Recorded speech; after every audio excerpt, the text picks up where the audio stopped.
आउज़ बिल्लाहि मिनश शैतानिर रजीम बिस्मिल्लाहिर रहमानिर रहीम। My voice channel के मौजूद नाजरीन अस्सलाम वालेकुम। नाजरीन, ज़मीन से 480 फीट ऊंचे 4500 साल पुराने इस पिरामिड के अंदर ऐसा क्या था जिसको सिर्फ देखने के लिए रिसर्चर्स ने एक रोबोटिक कैमरा पिरामिड के अंदर भेजा।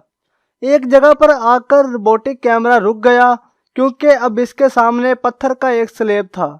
रिसर्चर का मानना था कि इस स्लैब के पीछे ज़रूर कोई ऐसा राज छुपा है जो पिछले 4500 सालों से दफन है। ये राज इनको हर कीमत पर जानना था, इसलिए इन्होंने रोबोट के आगे एक ड्रिल मशीन लगाई। इसने इस पत्थर की स्लैब में बारीक छेद कर दिया। अब इस छेद के अंदर एक कैमरा भेजा गया जिसने स्लैब के इस पार एक ऐसा मंजर देखा जो पिछले 4500 सालों से किसी ने नहीं देखा था। वीडियो में आगे बढ़ने से पहले अगर आप मेरे चैनल पर नए आए हैं तो चैनल को सब्सक्राइब करें और ऐसी इंफॉर्मेटिव वीडियो से जुड़े रहने के लिए बेल आइकन को दबाना मत भूलिएगा।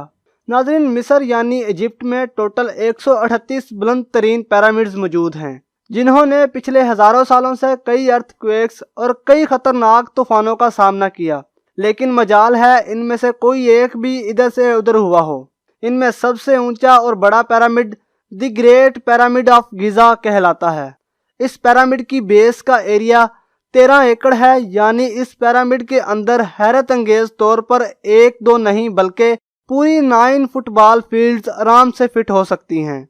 एक एस्टीमेट के हिसाब से इस पिरामिड में टोटल 23 लाख बड़े बड़े पत्थरों का इस्तेमाल हुआ है, जिनमें से कई पत्थरों का वजन 50 टन भी था। अगर इसके टोटल वजन का अंदाजा लगाया जाए तो इस पिरामिड का वजन 60 लाख टन है, जो 12 बुर्ज खलीफों के वजन के बराबर बनता है। लेकिन इतने ऊंचे और आला शान पिरामिड बनाने का आखिर मकसद क्या था? हजारों साल पहले जब इंसान के पास कोई टूल्स भी मौजूद नहीं थे, तब इन पिरामिड्स की दीवारों को कैसे इंच बाय इंच से बराबर किया गया? कैसे 50 टन वजनी पत्थरों को स्क्वायर शेप में काट कर बगैर क्रेन के ही 480 फीट ऊंचाई तक पहुंचाया गया? और इनको बनाने में ऐसे कौन से इंजीनियर्स का हाथ था जिन्होंने इन पिरामिड्स को अर्थक्वेक प्रूफ के साथ साथ इनकी तमाम साइड्स को 51.5 डिग्री के एंगल पर सेट किया? ये तमाम मालूमात आप जान सकेंगे आज की इस वीडियो में, तो आइए शुरू करते हैं। नाज़रीन, कई सदियों से मुख्तलिफ रिसर्च टीम्स इस पिरामिड की कंस्ट्रक्शन टेक्निक जानने के लिए सर जोड़े बैठी थी कि आखिर इस पिरामिड की हर side exactly north, south, east और वेस्ट पे बगैर कंपस के कैसे सेट की गई। कई एक्सपर्ट्स का मानना है कि इस टाइम के आर्किटेक्ट्स ने सबसे पहले ऐसी जमीन तलाश की होगी जो लाखों टन वजनी पत्थरों का वजन बर्दाश्त कर सके। इसके बाद पोलर स्टार्स यानी वो सितारे जिनकी मदद से जमीन के पोलर्स का पता चलता है, इनकी मदद से पिरामिड की हर साइड को मार्क किया गया। ना कोई कंपास और ना ही कोई ऑप्टिकल इंस्ट्रूमेंट, सिर्फ इस टेक्निक से हजारों साल पहले इस पिरामिड की डायरेक्शन सेट की गई, और वो भी जीरो एरर के साथ। नाज़रीन, पिरामिड की जमीन को लेवल करना उस वक्त के आर्किटेक्ट्स के लिए एक बहुत बड़ा चैलेंज था। इसका लेवल थोड़ा सा भी आउट होता तो 23 लाख पत्थरों के इस पहाड़ का खड़ा होना बिल्कुल भी मुमकिन नहीं था। अब इस जमीन को लेवल करने के लिए इस टाइम के इंजीनियर्स के पास ना ही लेजर लेवलर थे और ना ही बबल लेवलर।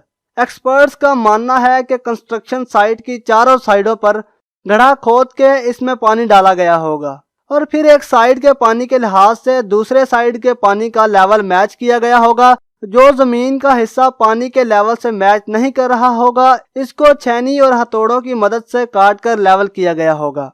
नाज़रीन, खास किस्म के जिस पत्थर से पिरामिड्स को बनाया गया, इसको लाइमस्टोन कहा जाता है। इसकी कटाई पिरामिड कंस्ट्रक्शन साइट से 250 किलोमीटर दूर टोरा के शहर में हो रही थी। अब मसला था इस पत्थर को गिज़ा पिरामिड तक ट्रांसपोर्ट करने का।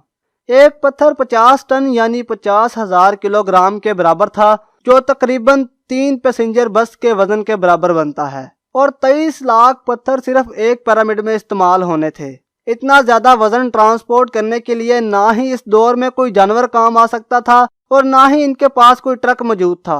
हत्ता कि अगर आजकल के जदीद दौर में भी ये काम करना पड़े तो ट्रांसपोर्ट कंपनी को अच्छा खासा टफ टाइम आएगा। ये काम वर्कर और कश्तियों की मदद से किया गया।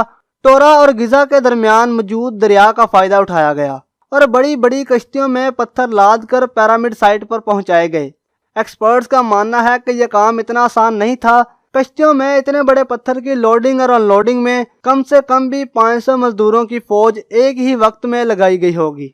दोस्तों, जो एक्सपर्ट टीम इस पिरामिड की कंस्ट्रक्शन पर रिसर्च कर रही थी, इनको अपने कई सवालों के जवाब मिल चुके थे, लेकिन एक बात जो इनको हर वक्त सता रही थी वो ये थी कि इतने बड़े पत्थरों को आखिर इतनी ऊंचाई तक कैसे पहुंचाया गया। कई एक्सपर्ट्स का मानना है कि ये पिरामिड की कंस्ट्रक्शन से पहले ही प्लान कर लिया गया था, या फिर ये स्पाइरल ट्रैक के जरिए से ऊपर ले गए होंगे या फिर जिगजैग तरीके से। लेकिन ये बात तो तय है कि 50,000 केजी के पत्थर मजदूरों की फौज की मदद से ऊपर खींच कर लेकर गए होंगे। आखिरकार पिरामिड्स बनाने का मकसद क्या था? इन पिरामिड्स को बनाने में कितने मजदूर एक ही वक्त में काम करते थे? और रोबोट कैमरा ने जब पत्थर की स्लैब में सुराख किया तो इसके अंदर वो कौन सा मंजर देखा गया जो पिछले 4500 सालों से किसी ने भी नहीं देखा था? ये सब और इससे भी ज्यादा आप जान सकेंगे इस वीडियो के पार्ट 2 में। तब तक हमारे साथ जुड़े रहिए, मिलते हैं अगली वीडियो में। तब तक के लिए अल्लाह हाफिज।